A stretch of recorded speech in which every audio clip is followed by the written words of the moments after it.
Hey everybody, it's Steve and happy holidays.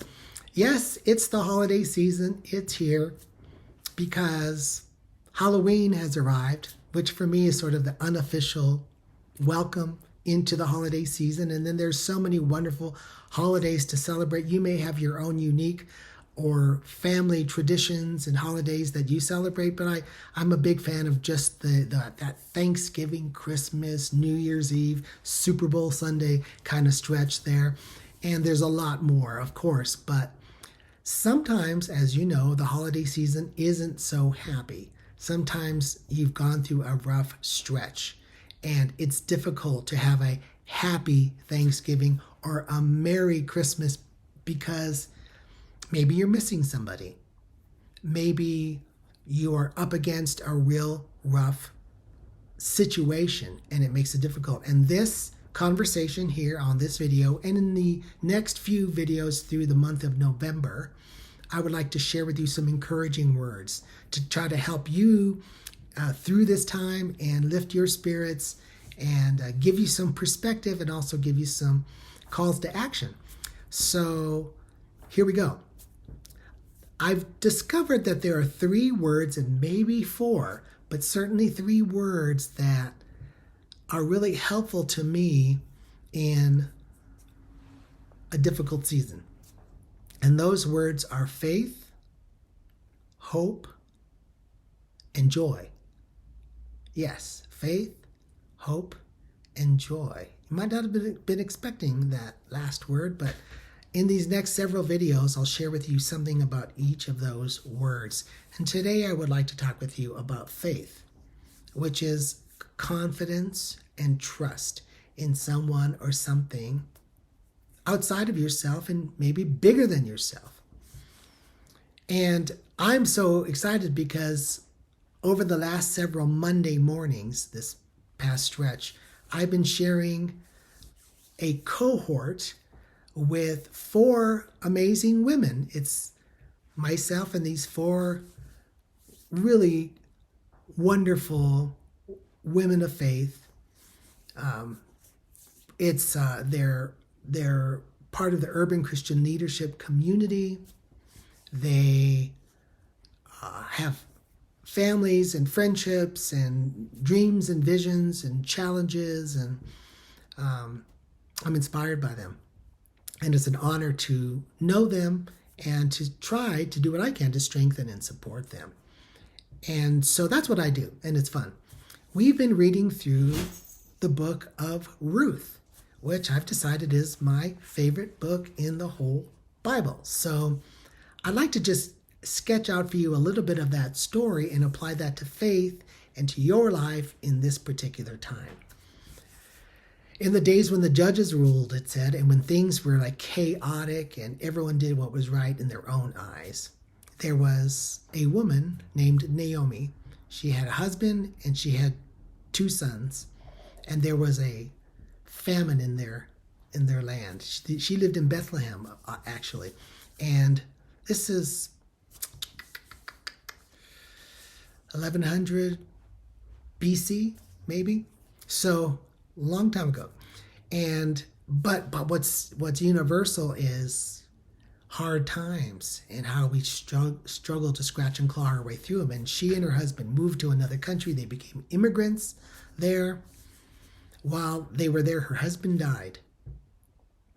Then her 2 boys got married to women from that culture, that foreign land. And then both of her sons died.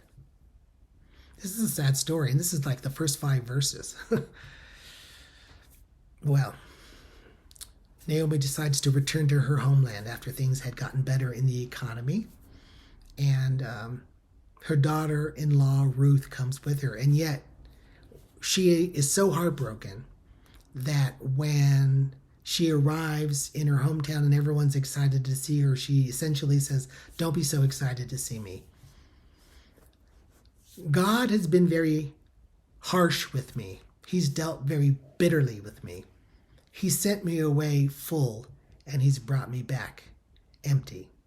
Forgetting that she wasn't exactly empty. Her sweet daughter-in-law, who's going to actually be kind of her salvation and her redemption, comes with her daughter-in-law Ruth.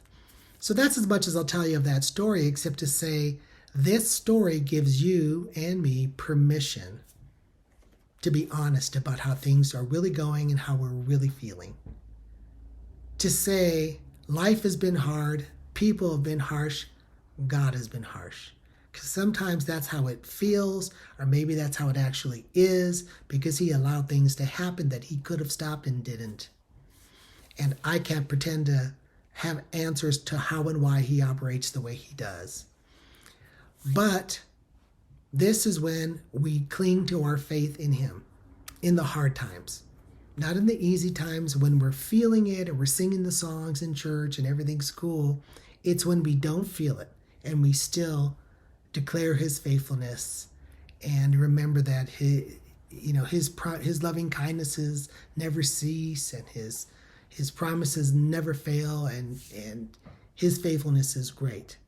And we hold on to that when we're not feeling it. So how do you have a happy holiday season? How do you have a happy Thanksgiving? Well, it starts when you hold on to your faith and give thanks in spite of how you feel, in spite of your feelings, in spite of your situation. I am not saying your situation doesn't matter, because it does. My situation matters. My situation is difficult. You may know I have a cancer diagnosis. I have a surgery in a couple of weeks, November 10th, 2022. Depending on when you see this video, that's what I'm dealing with. And my doctors have said to me, yes, this is treatable, but this is a really aggressive cancer, Steve, really malignant, one of them said, and we need to get that out of there. And so I don't know what you're up against. I don't know what it might be, but I simply want to give you permission to be honest with God, honest with yourself, honest with me, honest with your community. Reach out to those who love you. Let them know what you're struggling with. Ask them what they're struggling with. Reach out, send up that signal flare. It could be a text, it could be a card, email, phone call, whatever it might be. Reach out and reach out to God in heaven and say, I really need you right now. I'm really mad at you. I'm really confused with you right now, but I'm reaching out to you. That's my first call to action, is to reach out and to give thanks. Hold on to your faith when the feelings aren't there. But it won't end there. In my next video, we'll talk about that second word, hope. And that hope is when he begins to give you some, even so small but undeniable, reminders that he's got his eye on you and that he hasn't left you and he won't forsake you. And so that's what our next video will be about. If you have any comments, I'd love to hear them. And if you find this encouraging, please share it with someone who could use some encouragement at this time. That's all I've got. Steve Garcia of Get Your Business Done, Life and Leadership Coaching, and we will see you on the Flippity Flip. Bye-bye.